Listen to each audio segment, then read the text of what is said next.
अब आपको बिहार की सियासत में चल रहे दंगल की तस्वीर भी दिखा देता हूं। नीतीश कुमार की पार्टी के एक नेता ने कहा कि अगर मुसलमानों के आका की तौहीन की गई, रसूल की शान में गुस्ताखी की गई, तो मुसलमान हर शहर को करबला बना देंगे। हर शहर को करबला मैदान बनाने की धमकी देने वाले मौलाना गुलाम रसूल बलियावी नीतीश कुमार के चहेते हैं, उनके करीबी हैं। मौलाना बलियावी का कहना है कि देश में मुसलमानों पर जुल्म हो रहा है, मुसलमानों को प्रताड़ित किया जा रहा है, टोपी और दाढ़ी देखकर हमले हो रहे हैं, इसलिए अब देश में SC/ST एक्ट की तरह मुस्लिम सेफ्टी एक्ट भी बनना चाहिए। गुलाम रसूल बलियावी को नीतीश कुमार ने अपनी पार्टी से राज्यसभा में भेजा था।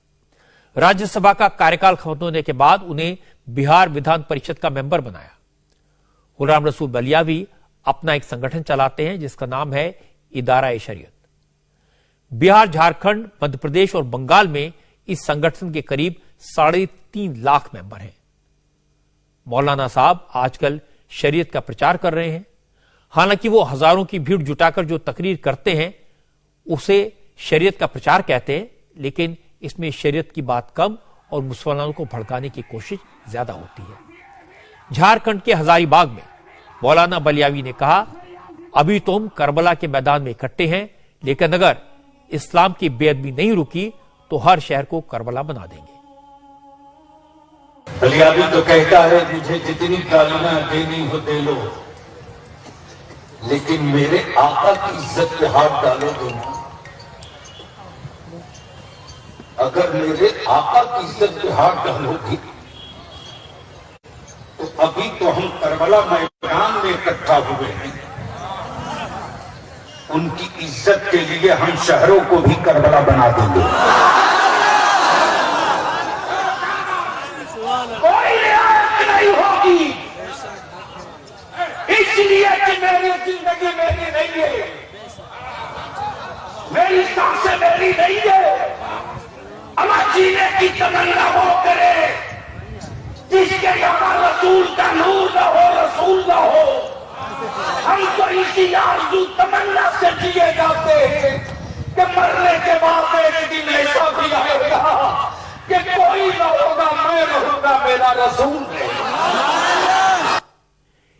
इंटरेस्टिंग बात यह कि मौलाना गुलाम रसूल बलियावी सियासत बिहार में करते हैं, लेकिन वो रहने वाले यूपी के हैं। उनके नाम के आगे बलियावी इसे लगा है क्योंकि वो उत्तर प्रदेश के बलिया के रहने वाले हैं। सुन्नी मुसलमानों के बरेलवी फिरके को मानने वाले हैं। तीखा बोलते हैं, तकरीरें अच्छी करते हैं, भीड़ भी अच्छी जुटाते हैं, माहौल भी अच्छा बनाते हैं। इसलिए नीतीश कुमार को वो पसंद है। क्योंकि वो अलग अलग इलाकों में जाकर अपने संगठन के नाम पर सभाएं करते हैं, इसलिए उनकी तकरीरें चर्चा में नहीं आती। लेकिन इस बार उन्होंने सारे शहरों को करबला बनाने की बात कही तो विवाद खड़ा हो गया। हमारे संवाददाता नीतीश चंद्र ने उनसे पूछा, जनाब इसका मतलब क्या है? शहरों को जंग का मैदान बनाने की बात क्यों कह रहे हैं? तो मौलाना ने बात का रुख बदल दिया। कहा उनकी बात का गलत मतलब निकाला जा रहा है। उन्होंने तो करबला में इमाम हुसैन की शहादत की बात की थी। उसी तरह मुसलमान भी देश के लिए अपना सब कुछ न्यौछावर कर देंगे। हमारा संदर्भ तो क्लियर है कि जिस पैगंबर मोहम्मद सल्लल्लाहु अलैहि वसल्लम की इज्जत पर रोज लोग हाथ डाल रहे हैं, अब ये असहनीय है, बर्दाश्त नहीं होता। और उन्हीं के नवासे, उन्हीं के नाती सैयदना इमाम हुसैन है। हर शहर में करबला है ही है। मुहर्रम के महीने में पूरा देश के सभी समुदाय के लोग जिस बड़े दिल के साथ सैयदना इमाम हुसैन को श्रद्धांजलि देते, संदेश देते, क्या देते? करबला ही तो है। आप चाहते हैं कि वैसा ही जो करबला में वो यहां भी हो, और वैसी परिस्थिति यहां है क्या? हम हुसैन के साथ हैं और मेरी बात को यजीद की तरफ लोग डाइल्यूट कर रहे हैं।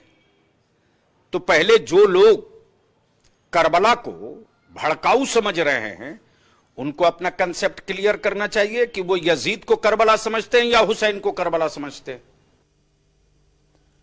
हजारीबाग की रैली में बलियावी ने मुसलमानों को डराने की भी कोशिश की थी। उन्होंने मुसलमानों से कहा वो जमीन किसी कीमत पर न बेचें, क्योंकि आने वाले वक्त में मुसलमानों का न आधार कार्ड चलेगा, न वोटर कार्ड चलेगा। जब मुसलमानों से हिंदुस्तानी होने के सबूत मांगे जाएंगे तो सिर्फ जमीन के कागज ही काम आएंगे। आज टोपी, दाढ़ी, मस्जिद, मदरसा निशाने पर है। मैं आपसे विनती करके कहता हूं, मत बेचो जमीन, वरना 10 साल के बाद 30% मुसलमान बिहार, झारखंड, बंगाल का भूमि विहीन हो जाएगा। मत बेचो। आने वाले दिनों में जब तेरे बेटे से पूछा जाएगा तू हिंदुस्तानी है, सबूत दे, तेरे बच्चे कहेंगे ये आधार कार्ड, लोग बोलेंगे नहीं मानूंगा, पासपोर्ट नहीं मानूंगा, वोटर आई कार्ड नहीं मानूंगा, जमीन का दस्तावेज है तो ला। उस वक्त तेरे पास कुछ नहीं बचेगा। इसीलिए जमीन मत बिकने देना।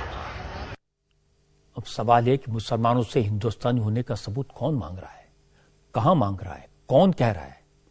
लेकिन मौलाना बलियाबी अपनी बात पर कायम है। उन्होंने कहा सबको दिख रहा है कि मुसलमानों के साथ भेदभाव हो रहा है। हम तो साफ कह रहे हैं ना कि सब लुटा देंगे, सब लुटा देंगे, लुटाते आए हैं। इससे बढ़कर और क्या लुटाएं? आजादी की लड़ाई में बाप दादा ने लुटाए, उसके बाद आज भी बगैर किसी तथ्य और सबूत के हमारे बच्चों को जेल की सलाखों में आतंकवादी कहकर डाल दिया जाता है। 20 साल, 15 साल, 18 साल की सजा भी नहीं काटते बच्चे, सलाखों में प्रताड़ित किए जाते, अदालत उनको बाइज्जत बरी की जाती। ये तो रोज हो रहा है। मेरे पैगंबर सल्लल्लाहु अलैहि वसल्लम को रोज अपमान किया जा रहा। हमारी टोपी दाढ़ी देखकर लोग जिहादी कह रहे हैं, लोग हथियार बांट रहे हैं, तो अच्छी बात है, उस पर कोई चर्चा नहीं हो रहा।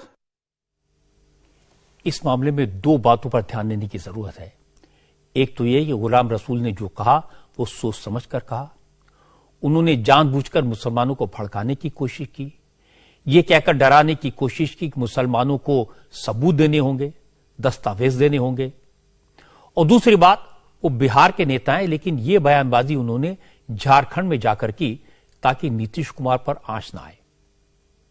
लेकिन आजकल इस तरह की भड़काऊ बातें कहने वाले बहुत सारे नेता हैं। इंटरनेट पर आपको ऐसी 20 तकरीरें मिल जाएंगी और ये सब लोग अपनी दुकान चलाने के लिए इस तरह की बातें करते हैं, मुस्लिम समाज को डराने की कोशिश करते हैं। मुझे लगता है इस पर नजर रखने की जरूरत है, लेकिन ज्यादा तवज्जो देने की जरूरत नहीं है, क्योंकि देश के मुसलमान भी समझते हैं कौन उन्हें भड़का रहा है और कौन उनके भले की बात कर रहा है। आगे बढ़ने से पहले आपको बता दूं कि कल शाम आपकी अदालत में मेरे मेहमान होंगे हिंदी फिल्म इंडस्ट्री के नए सुपरस्टार कार्तिक आर्यन। पिछले साल जब हिंदी फिल्म इंडस्ट्री की बड़ी बड़ी फिल्में फ्लॉप हो रही थी, तो कार्तिक की फिल्म ब्लॉकबस्टर साबित हुई। कार्तिक एक पॉपुलर एक्टर हैं। फिल्म इंडस्ट्री को लगता है कि उनकी वजह से फिल्म इंडस्ट्री बच गई, लेकिन कार्तिक फिल्म इंडस्ट्री के लिए बाहरी हैं। उनका कोई गॉडफादर नहीं है। वो ग्वालियर से आए और उन्होंने फिल्म इंडस्ट्री में एक अपनी बड़ी जगह बनाई।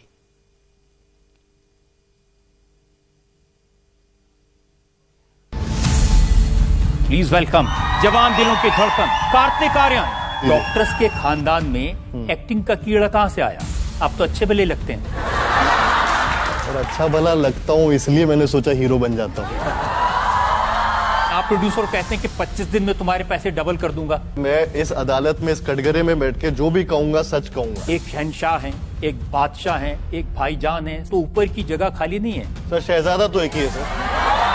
बॉलीवुड के नए सुपरस्टार कार्तिक आर्यन आपकी अदालत में शनिवार रात 10 बजे।